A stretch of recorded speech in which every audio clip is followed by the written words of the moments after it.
नमस्कार, मैं रचना शर्मा चढ़ती कला टाइम टीवी देख रहे सभी दर्शकों का स्वागत करती हूं। आप देख रहे हैं हरियाणा न्यूज। समाचारों की शुरुआत से पहले एक नजर आज के मुख्य सुर्खियों पर।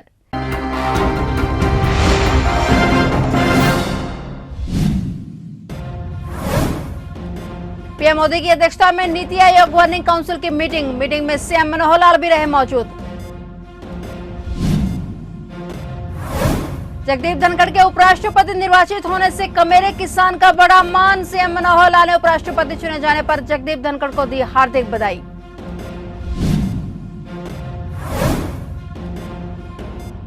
रोहतक में बड़ा रेल हादसा, पटरी से उतरे मालगाड़ी के 8 डब्बे।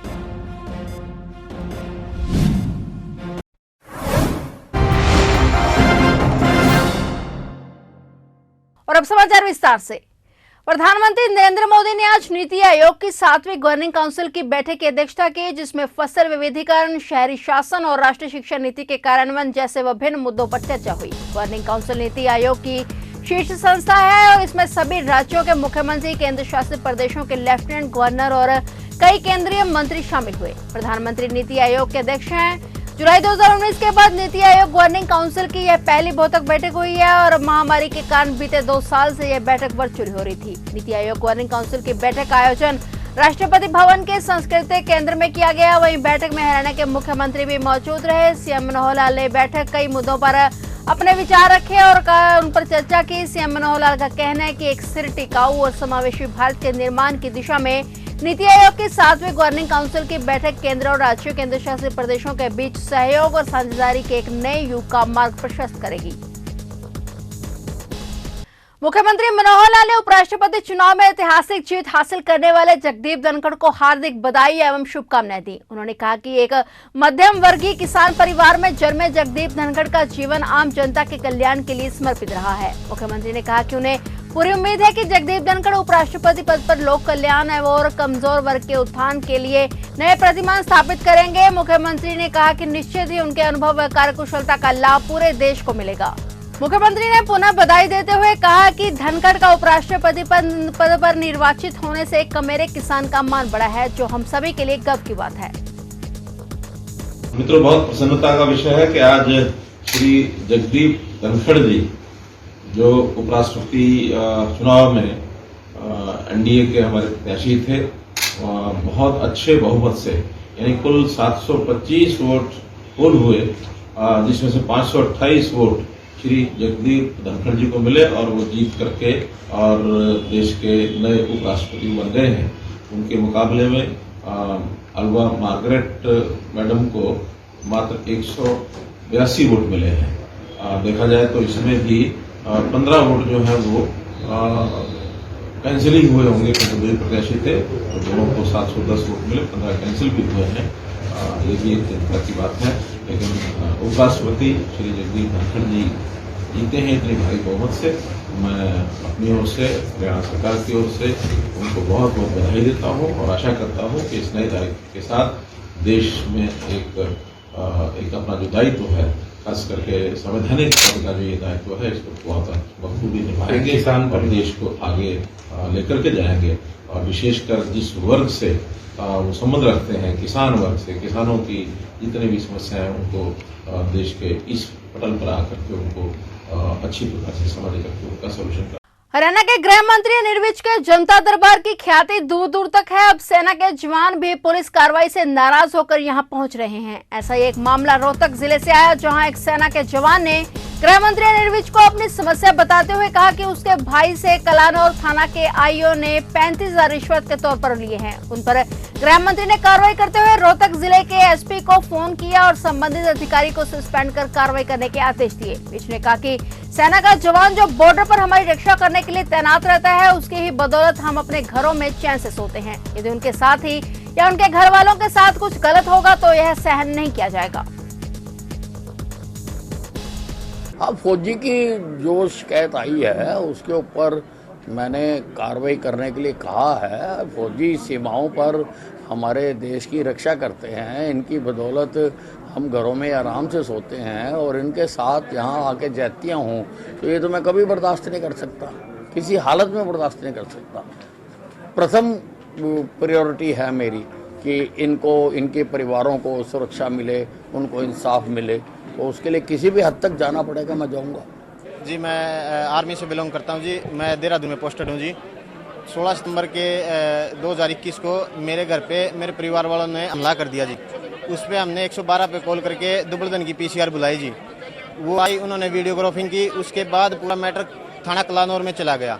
केस इंचार्ज हेड कांस्टेबल सुशील ने, हम तीनों भाई गवर्नमेंट जॉब पे हैं जी, हमारे ऊपर ही केस कर दिया और मेरे भाई को अंदर बैठा दिया। एवरेज में 35,000 रुपये घूस मांगी उसने, जिसके प्रूफ मेरे पास अवेलेबल हैं। उसके बाद उन्होंने 35,000 रुपये लेके मेरे भाई को छोड़ दिया टेम्परेरी बेल के ऊपर। उसके बाद 3 नवंबर को जैसे ही मैं मेरे ऊपर मारपीट का आरोप लगा दिया रिश्वत के ऊपर, उसको दबवाने के लिए, एप्लीकेशन को उठवाने के लिए। उसके बाद मैं अनिल विज साहब से मिला, कार्रवाई मेरी चली गई उधर, वापस SP के पास चली गई, इधर से ग्रीवेंस गया तो उन्होंने उसको भी रफाफावरी कर दिया, कोई एक्शन नहीं लिया गया। मैं SP IG सबसे मिल चुका हूँ, अभी फिर दोबारा साहब के पास आया। दरबार में आए, क्या कार्रवाई हुई और कितना संतुष्ट नजर आए? मैं सर फुल संतुष्ट हूँ जी इससे, कार्रवाई से। क्या कार्रवाई की मंत्री जी ने? मंत्री जी ने SP रोहतक से डायरेक्ट बात की और सस्पेंड करने के ऑर्डर दिए उन्हें। किसको सस्पेंड किया? SHO कलानौर और IO कलानौर थाना। हरियाणा के पंचायतों में विकास मंत्री देवेंद्र सिंह बबली ने गांव डांगरा से 20 गांवों के राजकीय स्कूलों के लिए सोलर सिस्टम का उद्घाटन किया, जिसमें करीब 90 लाख रुपए की लागत आएगी। इस दौरान देवेंद्र सिंह बबली ने पंचायत विभाग के एक पौधा विश्वास का अभियान के तहत पौधारोपण भी किया। कार्यक्रम में पहुंचने पर कैबिनेट मंत्री देवेंद्र सिंह का फूल मालाएं पहनाकर स्वागत किया गया। इस दौरान मंत्री देवेंद्र बबली ने मुर्गियों में भारत के लिए पदक जीतने वाले हरियाणा के सभी खिलाड़ियों को शुभकामनाएं दी और उनके उज्जवल भविष्य की कामना की। इस दौरान कैबिनेट मंत्री ने उपराष्ट्रपति बनने पर जगदीप धनखड़ को शुभकामनाएं भी दी। देखिए, आज हमने पर्यावरण को बचाने के लिए एक पेड़ विश्वास का हरियाणा सरकार द्वारा माननीय मुख्यमंत्री हमारे मनोहर लाल जी के मार्गदर्शन में, निर्देशन पर पूरे हरियाणा प्रदेश में प्रोग्राम का आयोजन किया है, ताकि हम ज़्यादा से ज़्यादा पौधे हमारे गाँव तक लगा सकें। उसी अभियान के तहत आज हमने हमारे 2 स्कूलों में सोलर की सुविधा देके, ताकि बच्चों को बिजली की सुविधा मिल सके, और साथ में पौधारोपण किया है।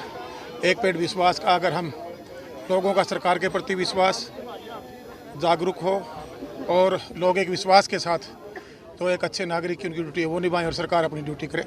उसी को लेकर ये हमने एक मुहिम चलाई है पूरे प्रदेश में, ताकि हम पर्यावरण में सुधार लेके आ सकें, और ये हमारे जीवन की नीड है। मैं उनको बहुत बहुत बधाई देना चाहूँगा। हमारे हरियाणा प्रदेश के, हमारे देश की उन्होंने शान बढ़ाई है। मेरी तरफ से, हमारे सरकार की तरफ से सभी खिलाड़ियों को, जिन्होंने देश का नाम ऊंचा किया, देश का परचम बाहर फहराया है, उनको बहुत बहुत बधाई देना चाहिए। चुनाव जल्दी है, चुनाव इस महीने में इलेक्शन कमीशन की तरफ से डेट की घोषणाएं बाकी हैं, बाकी औपचारिकताएं पूरी हो चुकी हैं।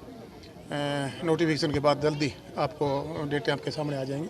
आजादी के 75वें अमृत महोत्सव के उपलक्ष्य में हरियाणा वाल्मीकि महासभा द्वारा तिरंगा यात्रा निकाली गई। इस यात्रा में वाल्मीकि समाज के लोगों ने बढ़ चढ़कर भाग लिया। इस मौके पर भाजपा अनुसूचित जाति मोर्चा के प्रदेश महामंत्री अमरनाथ सोदा ने मुख्य रूप में शिरकत की। अमरनाथ सोदा ने तिरंगा यात्रा को वाल्मीकि चौक से झंडी देकर रवाना किया। तिरंगा यात्रा वाल्मीकि चौक से आरंभ होकर सेक्टर 9 स्थित वाल्मीकि भवन पहुंची और इस अवसर पर वाल्मीकि सभा के प्रधान तेजेंद्र बिडलान, सुभाष भुम्बाकर, सत्यावन डिलोड सहित अन्य गणमान्य लोग उपस्थित रहे। अमरनाथ सोदा ने कहा कि तिरंगा हमारे देश की शान है। आजादी के अमृत महोत्सव में वाल्मीकि समाज भी अपनी जिम्मेदारी समझते हुए इस कार्यक्रम में भाग ले रहा है। इस मौके पर MS सारवन, रजनी बरोचा सहित समाज के गणमान्य लोग उपस्थित रहे। आज ये वाल्मीकि समाज ने करनाल जिला में इकट्ठे होकर के तिरंगा यात्रा निकालने का निर्णय लिया है, और जिस प्रकार से भारतीय जनता पार्टी के और इस देश के हमारे मुखिया प्रधानमंत्री श्री नरेंद्र मोदी जी ने आह्वान किया है आम लोगों से कि वो देश का जो मान सम्मान है, देश की जो गरिमा का प्रतीक है, वो तिरंगा झंडा है, वो अपने घरों पर आने वाले 13 से लेकर के 15 तारीख तक, अगस्त 13 और 15 के बीच में वो झंडा फहराएं अपने घरों पर अच्छे से, क्योंकि ये केवल तिरंगा झंडा नहीं है, ये हमारी अस्मत, हमारे गौरव का प्रतीक है। तो हमने भी यहाँ पर ये आह्वान करते हैं पूरे समाज से, देश से, अपने देश और प्रदेश के लोगों से कि आने वाले समय में अपने घरों पर तिरंगा लहराएं। और आज वाल्मीकि समाज ने यहाँ मिलकर के ये तय किया है कि वाल्मीकि चौक से लेकर के और वाल्मीकि भवन सेक्टर 9 में वाल्मीकि भवन है, वहाँ तक एक पद यात्रा निकाली जाएगी, जिसमें सभी वाल्मीकि समाज के लोग, क्योंकि वाल्मीकि समाज ने हमेशा भगवान वाल्मीकि के हम मानने वाले हैं। उन्होंने हमेशा समाज को एक गति दी है। यमुनानगर के पौष इलाके में एक व्यक्ति की लाश संदिग्ध हालत में मिली। बताया जा रहा है कि शव 3 दिनों से कमरे में बंद था। पुलिस ने अपनी कार्रवाई करनी शुरू कर दी और पुलिस ने शव को पोस्टमार्टम कराने के बाद परिजनों को सौंप दिया है, लेकिन यह फिलहाल जांच का विषय है कि व्यक्ति की मौत कैसे हुई। सूचना प्राप्त हुई थी सुबह थाने में मॉडल टाउन से, भाई एक निर्माणाधीन मकान है, मकान नंबर 146 AR मॉडल टाउन। इसमें एक व्यक्ति मृत अवस्था में पड़ा है। जी जाकर देखा कि उसकी डेड बॉडी सड़ी हुई पड़ी थी, कीड़े चल रहे थे। तो उसके फादर साहब ने सूचना दी थी थाने में, तो पता लगा कि ये शत्रुघ्न विज सन ऑफ संत कुमार, मकान नंबर 146 AR मॉडल टाउन, बाव उम्र 45 साल था ये। तो इसकी अब डेड बॉडी को वहाँ सिविल अस्पताल में यमुनानगर में पोस्टमार्टम के लिए रखवाया गया है। ये फादर साहब ने ये कहा भाई इसकी किडनी खराब थी और इसको डॉक्टर साहब ने मना किया हुआ था शराब पीने से। तो इसकी जहाँ डेड बॉडी पड़ी हुई थी इसके कमरे में, इसके पास से बोतल भी शराब की बरामद हुई है। तो फर्स्ट उसे देखने में तो लग रहा है भी शराब पीने की वजह से हुई है। बाकी तो डॉक्टर साहब जो पोस्टमार्टम करने के बाद रिपोर्ट देंगे उससे पता लगेगा।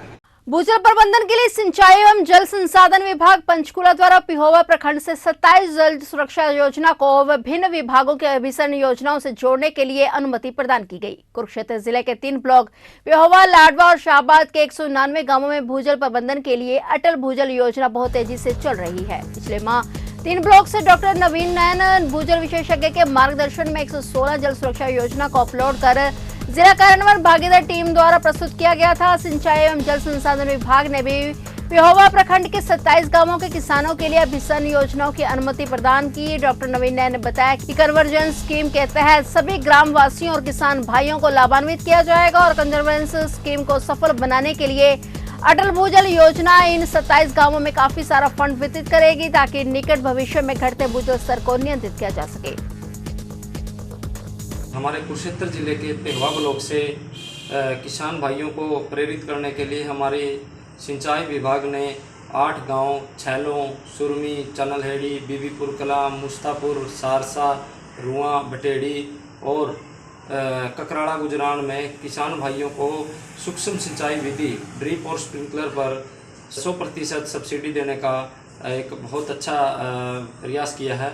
और मैं सभी किसान भाइयों को चाहूँगा कि वो सब आगे आएँ और इस योजना का फ़ायदा उठाएं, क्योंकि अटल भूजल योजना के तहत जब तक हम सूक्ष्म सिंचाई विधि पे नहीं जाएंगे हम पानी नहीं बचा सकते हैं। तो सूक्ष्म सिंचाई विधि से हम ज़्यादा से ज़्यादा पानी बचा सकते हैं और इस योजना को और सफल बनाने के लिए और किसान भाइयों को आगे आना पड़ेगा ताकि हम सूक्ष्म सिंचाई विधि से ज़्यादा पानी बचाने का काम करें। हरियाणा के रोहतक स्थित खरावड़ रेलवे स्टेशन के पास रविवार को रेल हादसे की खबर है। जानकारी के मुताबिक दिल्ली रोहतक रेलवे लाइन पर एक मालगाड़ी के 8 डिब्बे पटरी से उतर गए। इस हादसे के कारण दिल्ली रोहतक रेलवे ट्रैक पूरी तरह से बाधित हो गया। आला अधिकारी मौके पर पहुंचकर फिलहाल जांच में जुटे हैं और हादसे के कारणों का पता लगाने की कोशिश में लगे हुए हैं। पिहोवा पुलिस प्रशासन की तरफ से नाच मंडी में राहगिरी कार्यक्रम का आयोजन किया गया। राहगिरी कार्यक्रम में मुख्य अतिथि के रूप में पिहोवा नगर पालिका प्रधान आशीष चक्रपाणी ने शिरकत की। कार्यक्रम में विभिन्न स्कूली बच्चों द्वारा रंगारंग कार्यक्रम की प्रस्तुति दी गई। स्वतंत्रता दिवस के उपलक्ष्य में प्रधानमंत्री नरेंद्र मोदी द्वारा 13 से 15 अगस्त तक हर घर तिरंगा फहराए जाने अभियान को लेकर आज पिहोवा में राहगिरी कार्यक्रम के माध्यम से हर घर तिरंगा फहराने का संदेश दिया गया। माननीय मुख्यमंत्री जी की परिकल्पना जो थी कि सामाजिक सामंजस्य उत्पन्न किया जाए, उसके लिए उन्होंने राहगिरी के प्रोग्राम का अभियान की प्रारंभ किया था और जो सफलतापूर्वक हरियाणा के विभिन्न स्थानों पर चल रहा है। उसी कड़ी में जो है आज यहाँ पिहोवा में भी पिहोवा के जो प्रशासनिक अधिकारी हैं, माननीय SDM साहब, माननीय तहसीलदार साहब, माननीय नगर सचिव जी और इसके अतिरिक्त नगर पालिका के सभी सदस्यगण, उन्हीं के सहयोग से जो है इसका आज का कार्यक्रम आयोजित किया गया, जिसमें विभिन्न स्कूलों ने अपने बच्चों के साथ यहाँ इसमें प्रतिभाग किया है और सभी को मैं इसके लिए हार्दिक बधाई, हार्दिक अभिनंदन करता हूँ। फिलहाल हरियाणा न्यूज में इतना ही और नए समाचारों के साथ फिर से हाजिर होंगे। तब तक के लिए देखते रहिए चढ़ती कला टाइम टीवी।